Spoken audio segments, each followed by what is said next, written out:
اعوذ باللہ من الشیطان الرجیم بسم اللہ الرحمن الرحیم۔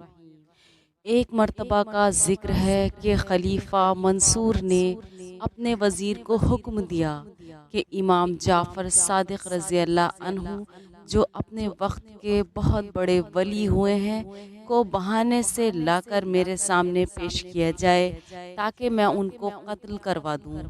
وزیر نے عرض کیا، جس شخص نے دنیا کو ٹھوکر ماری ہوئی ہو اور گوشہ نشینی اختیار کر لی ہو، اس کو قتل کر دینا تو کوئی مصلحت نہیں ہے۔ خلیفہ یہ بات سن کر آگ بگولا ہو گیا اور سختی سے کہا کہ تم پر میرے حکم کی تعمیل کرنا لازم ہے۔ چنانچہ مجبور ہو کر وزیر جب حضرت امام جعفر صادق رضی اللہ عنہ کو لینے کے لیے چلا گیا تو منصور نے اپنے غلاموں کو سختی کے ساتھ اس بات کی تاکید کی کہ جب میں اپنے سر سے تاج اتاروں تو تم فوری طور پر امام صاحب کو قتل کر دینا۔ اس پروگرام کے مطابق سب تیار ہو کر بیٹھ گئے۔ تھوڑی دیر کے بعد وزیر حضرت امام جعفر صادق رضی اللہ عنہ کو لے کر منصور کے دربار میں داخل ہوا۔ خلیفہ آپ کی عظمت و جلال سے اس قدر ہیبت زدہ ہوا کہ وہ نہ چاہتے ہوئے بھی آپ کے استقبال کے لیے اٹھ کھڑا ہوا اور نہ صرف آپ کو صدر مقام پر بٹھایا بلکہ خود بھی بڑے مؤدبانہ انداز میں آپ کے سامنے بیٹھ گیا اور آپ کی ضروریات اور حاجات کے بارے میں پوچھنے لگا۔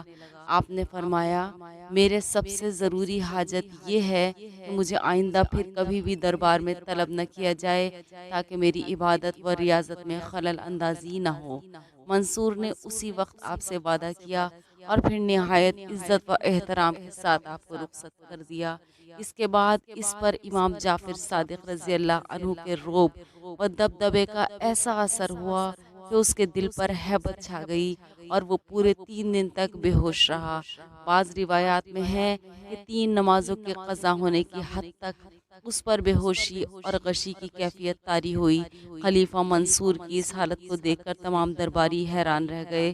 جب خلیفہ کے حواس بحال ہوئے تو اس سے اس حالت کے بارے میں پوچھا گیا تو اس نے بتایا کہ حضرت امام جعفر صادق رضی اللہ عنہ جس وقت میرے پاس تشریف لائے تھے ان میں نے دیکھا کہ ان کے ساتھ ایک بہت بڑا اژدہا یعنی کہ سانپ بھی تھا جو اس قدر بڑا تھا کہ اپنے دونوں جبڑوں کے درمیان پورے چبوترے کو اپنی گرفت میں لے سکتا تھا، اور وہ زبان حال سے مجھے یہ کہہ رہا تھا کہ اگر تم نے ان کی شان میں معمولی سی بھی گستاخی کی تو تجھے چبوترے سمیت نکل جاؤں گا۔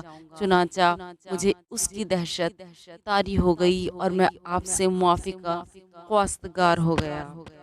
ناظرین اکرام، یہ ہے اللہ تعالیٰ کا اپنے محبوب بندوں کی حفاظت کرنے کا طریقہ۔